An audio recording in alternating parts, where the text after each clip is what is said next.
이 시간 하나님 말씀 보시겠습니다. 하나님 말씀은 구약성경 레위기 4장 13절에서 15절입니다. 레위기 4장 13절에서 15절입니다.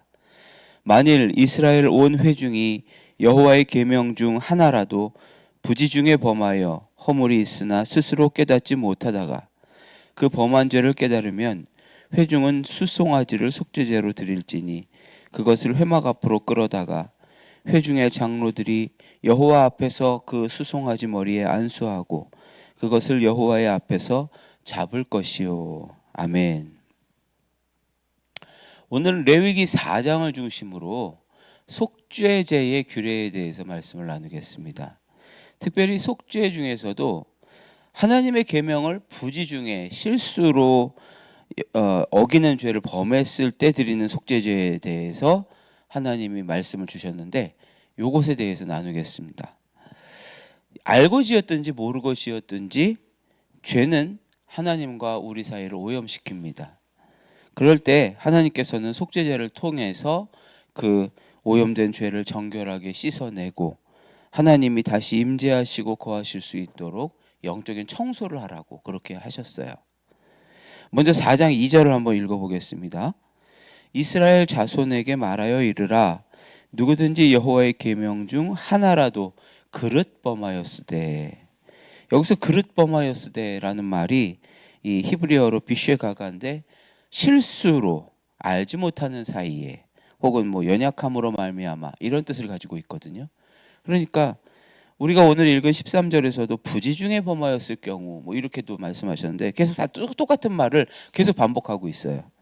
실수로 누군가 여호와의 계명을 어겼을 경우에 다음과 같이 해라 이렇게 말씀하신 겁니다. 이게 참 우리가 생각을 해보세요. 생각을 해보면 참 우리가 하루를 살면서 부지 중에 짓는 죄들이 참 많아요. 근데 그게 뭐 인지하고서 정확하게 그냥 명확하게 죄야라고 생각하면서 짓는 죄보다는 우리가 알지 못하고 그냥 부지불식간에 그렇게 짓는 그런 죄들이 더 많지요. 무심코 던진 말 한마디가 또 누군가의 가슴에 대못을 박을 수도 있죠. 또 내 이익을 챙기느라 누군가의 말은 무시해버리는 그런 상황이 올 수도 있는 것이고, 또 정직하려고 뭐 살려고 하긴 하지만 나도 모르게 또 우리가 악한지라도 습관적으로 그렇게 거짓말하고 아니면 부정직한 행동을 택하는 그런 경우도 많습니다. 그러니까 이런 것들도 다 회개하고 청소하라는 거예요. 이런 부지 중의 죄는 남녀노소 뭐 계층을 가리지 않고 고하를 가리지 않고 다 똑같이 해당되는 것입니다. 그래서 하나님은 이스라엘의 제사장들을 비롯해서 지도자들 모든 평민들에 이르기까지 다 일일이 계층별로 하나님께서는 속죄제에 대해서 말씀을 해주셨어요.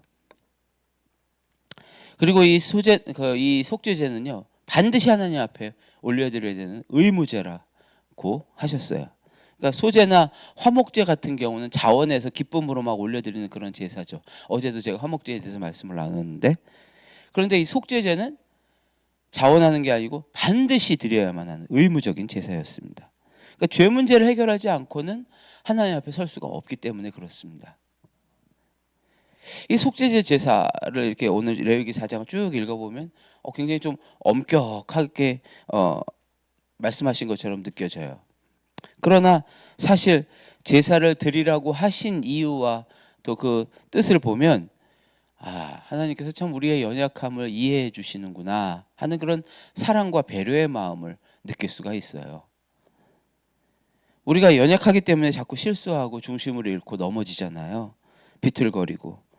하나님은 그런 순간들까지 우리를 돌봐주시길 원하시는 거예요. 우리가 그런 것들 때문에 점점 망가져가고 나도 모르게 점점 넘어져가는 것을 원하시지 않는 것이죠. 요즘 많은 분들이 우울장애를 겪고 또 공황장애를 겪고 불안장애를 겪고 이런 것들을 참 많이 봐요. 뭐 여러 가지 원인이 있겠죠. 그러나 어떤 분들은 막연한 죄책감을 가지고 평생을 살아가시는 것을 봅니다. 내가 뭔가 잘못하고 있는 것은 아닐까? 나 때문에 상황이 이렇게 된 것은 아닐까? 이런 무의식적인 자책감을 가지고 계속 힘들어하셔요. 이런 사람들, 또 나도 모르게 그냥 막 나가고 그냥 내가 원하는 대로 내가 적극적으로 살아간다고 하지만 사실은 그냥 적극적으로 살아간다고 하면서 다른 사람에게 상처 주고 하나님의 영광 나타내지 못하고 그냥 막 살아가시는 분들도 또 많습니다. 이런 모든 분들에게 속죄제의 영성이 필요해요. 하나님은 지금 우리에게 말씀하십니다.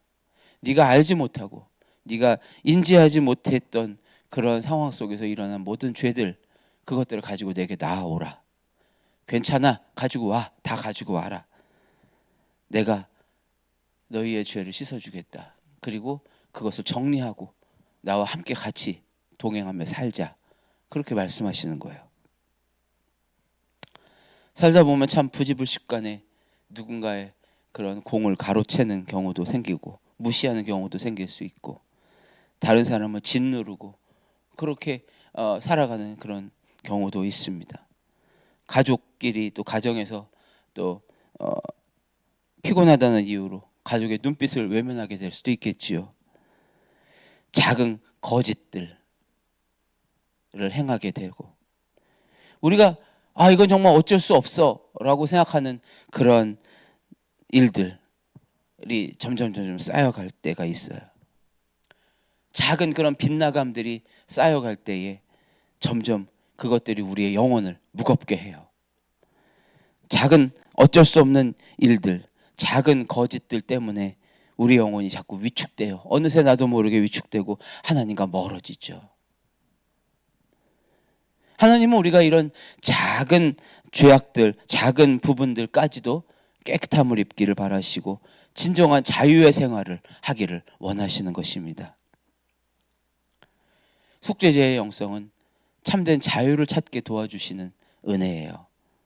또 속죄제의 영성은 우리가 길을 잃어버리는 그런 상황에서 하나님을 다시 만나게 해주시는 그런 은혜입니다.